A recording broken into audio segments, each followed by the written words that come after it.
family. It's the same sense of a rigged America that has led to the kind of anger that we see. What do you think is going to happen now? It depends. I mean, it depends if people like you are going to continue to bang the drum. That's one of the reasons I'm here. But what I'll tell you what these elite guys want to have happen. They want to do a kind of mea culpa. You know, have you seen their statements? I regret that I spent too much time with Epstein. I regret the judgment I showed to take a meeting with Epstein.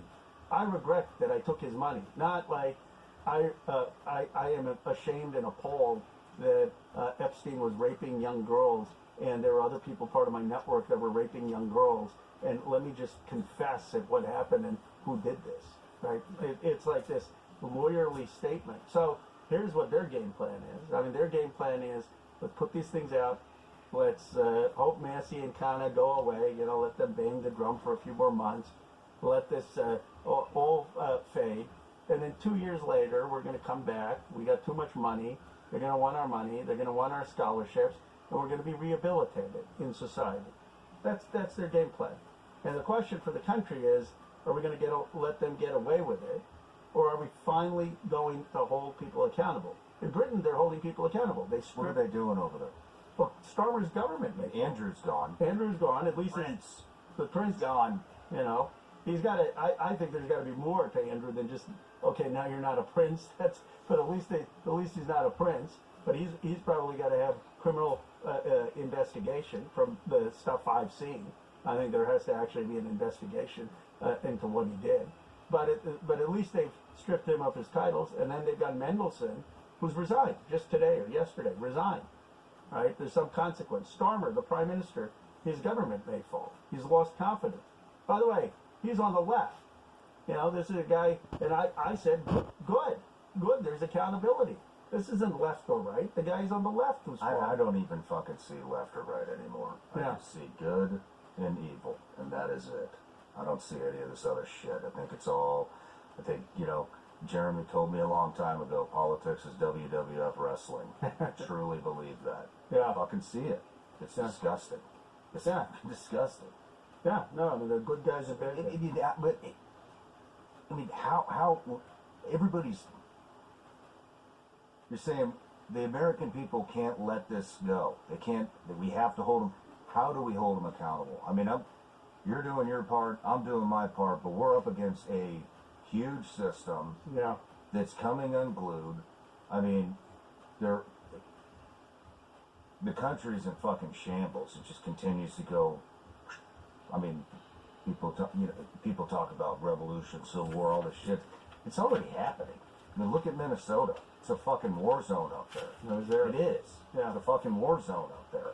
I mean, places down on the border. It's fucking war zone down. Our cities, which we were talking about, you know, last time. We're pretty damn close, and we might be in the middle of it already. I mean, it's. But we got to turn it around. That's what I'm saying. We got to turn it around, but how? Well, you can't turn it around with a fucking two-tier justice system. You cannot turn it around when we have all these elites, powerful tech people, powerful Hollywood people, powerful politicians just raping kids and getting away with it. It's right out in the open, right in front of everybody, and they're just walking around. That's disgusting. I see your anger. I mean, I feel it. Right? For people not here, I mean, it's like It makes me want to look into fucking dual citizenship. It's that bad. It's that fucking bad. You wore the uniform. I mean, you gave your... I wore the uniform, and I don't even believe in the fucking wars I fought for because I think those were a lie. I know damn well Iraq was a fucking lie. That was a ploy to get KPR into fucking Iraq because Dick Cheney. No, I agree with what that shit you was. Know, I started my career. Fucking spent a long time there. Every fucking logistics piece in the country was KBR, Halliburton, KBR, Halliburton, everything. Food, like the shitters, the gasoline, every piece of logistics there was KBR. Did we find WMDs? Fuck no. That war was bullshit, and everybody fucking knows it. Well, in 2003, I ran against the Iraq War against the Democrats in my own party. I got crushed, 71-19. But I was against the war back in 2003. And the reality is, that we've never held people accountable in this country, right?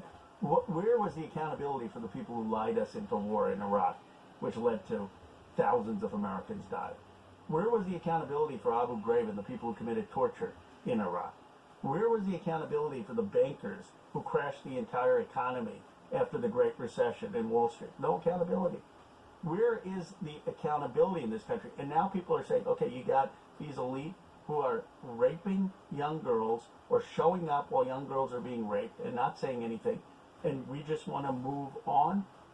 Hell no.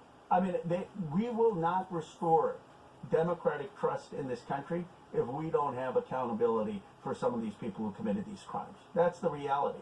Yeah, like, I don't care. I want a democratic project that has health care for everyone, child care. You can't get there unless you first say, we're going to hold these people accountable, they're going to face justice, and we're going to try to restore trust that there's one tier of justice in America. So seriously though, how do we do this?